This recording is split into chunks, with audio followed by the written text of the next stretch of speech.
가르멜의 산길 제32장 초자연적 은혜에 대한 기쁨을 부정함에서 따라오는 두 가지 이익.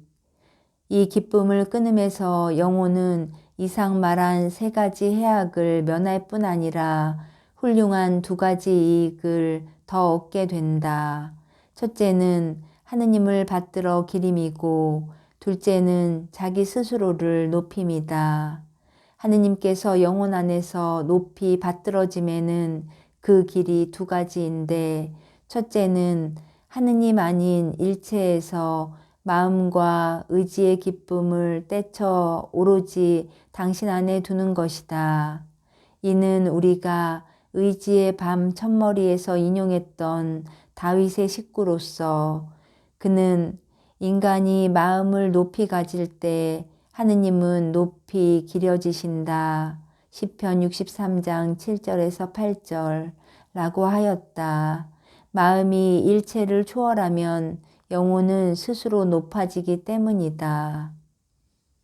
이러한 마음을 다만 하느님께 두면 하느님께서는 영혼에게 당신의 크심과 높으심을 보여주시면서 찬미와 존숭을 받으시는 것이니 기쁨을 당신께 올려드리는 사실에서 하느님께서는 당신이 누구이심을 그에게 밝혀주시기 때문이다.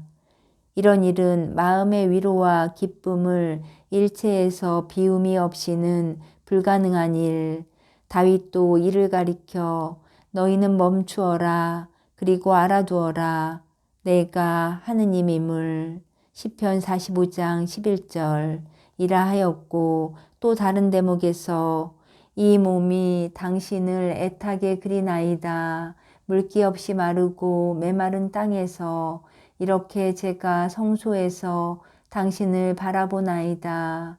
당신의 권능과 영광을 보기 위하여. 시편 62장 2절에서 3절 라 하였다. 무릇 일체에서 기쁨을 떨어버림으로써 하느님을 찬미하게 됨이 사실이라면 기쁨을 다만 하느님께 두고자 초자연스러운 것마저 떨어버림은 한결 더 당신의 찬미가 될 것이니 초자연스러운 것은 그 실체가 한결 높은 까닭이다.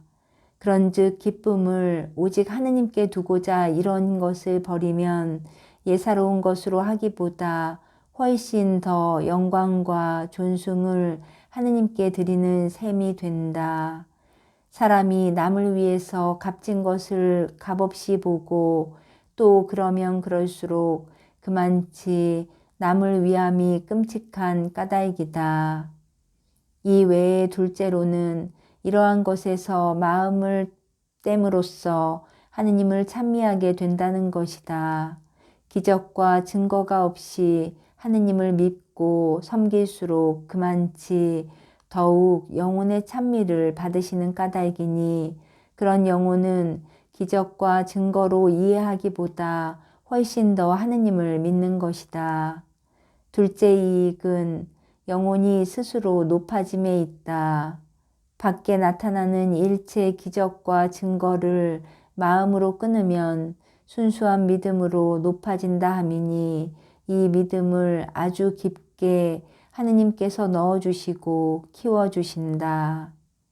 아울러 다른 두 가지 향주덕, 즉 사랑과 바람을 키워주시는데 이로 말미암아 영혼은 믿음의 어둡고 벗은 덕을 통하여 지성지고의 지견을 즐기게 되고 생명의 하느님이 아닌 딴 것으로는 마음이 기쁠 수 없는 그 사랑을 통하여 사랑의 진미를 흠뻑 누리며 바람을 통하여는 기억이 만족을 얻게 된다. 이 모두가 신묘한 이익이니 이야말로 영혼이 하느님과 합이라는 데 본질적으로 직선적으로 중요한 것이다. 제33장 마음이 기쁠 수 있는 보배의 6째 종류를 다루기 시작함. 그 어떠함을 말하고 그 첫째 분류를 함. 우리가 여기서 뜻하는 바가 영적 보배를 가지고 하느님과 합일하기까지 영혼을 이끄는 것이다.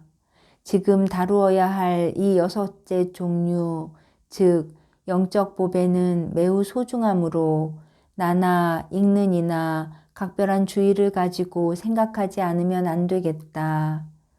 어떤 사람들은 지식이 부족한 탓으로 영적인 것을 감각으로 쓸 줄밖에 몰라서 영을 텅텅 비게 만들기 때문이다. 미처 물이 영에게 닿기도 전에 물을 마셔버리므로 영은 바싹 마르고 비어있는 것, 감성의 국물로 영의 좋은 부분을 더럽히지 않는 사람이 거의 없을 정도로 이 사실은 너무나 확실하고 보편적이다. 그러면 본론으로 돌아가서 영적 보배를 말하자면 일체 하느님 일, 영혼과 하느님과의 교섭, 사귐, 그리고 하느님과 영혼과의 상통을 통하여 동기가 되고 도움이 되는 모든 것을 가리킨다. 그런데 차원 높은 종류를 가지고 분류를 하자면 영적 보배를 두 가지로 나눌 수 있으니 하나는 흐뭇한 것이고 또 하나는 고달픈 것이다. 그리고 이 종류마다 또 두 가지 형이 있다. 흐뭇한 것으로 말하면 어느 것은 분명히 이해되는 반면에 어느 것은 분명히 이해되지 않는다.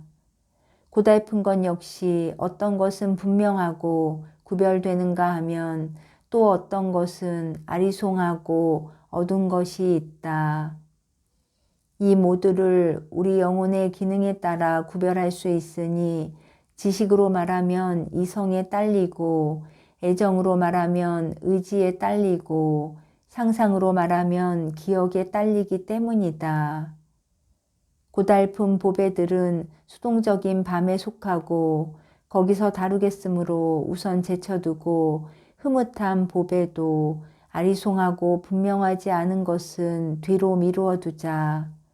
이것은 영혼이 하느님과 합일되는 바 아리송하고 사랑겨운 원만지에 속하는 만큼 제2권에서 이성의 지각을 분류하던 때로 넘기고 여기서는 명확하게 구별되는 흐뭇한 보배들만 다루겠다. 제34장 이성과 기억 안에 분명히 떨어질 수 있는 영적 보배들. 이 보배에 대한 기쁨이 있을 때 의지는 어떻게 스스로를 지녀야 하는가를 들어 말함. 기억과 이성의 숱한 지각, 그리고 이 지각들에서 오는 기쁨을 의지가 어떻게 처리해야 할까?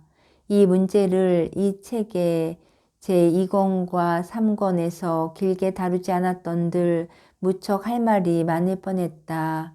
그러나 저 두 가지 기능이 하느님께 향하는 데 있어 지각에 대처하는 법과 의지가 지각에서 오는 기쁨을 처리하는 방법에 대하여 이미 거기서 말이 있었으므로 새삼스럽게 여기서 말할 필요가 없다.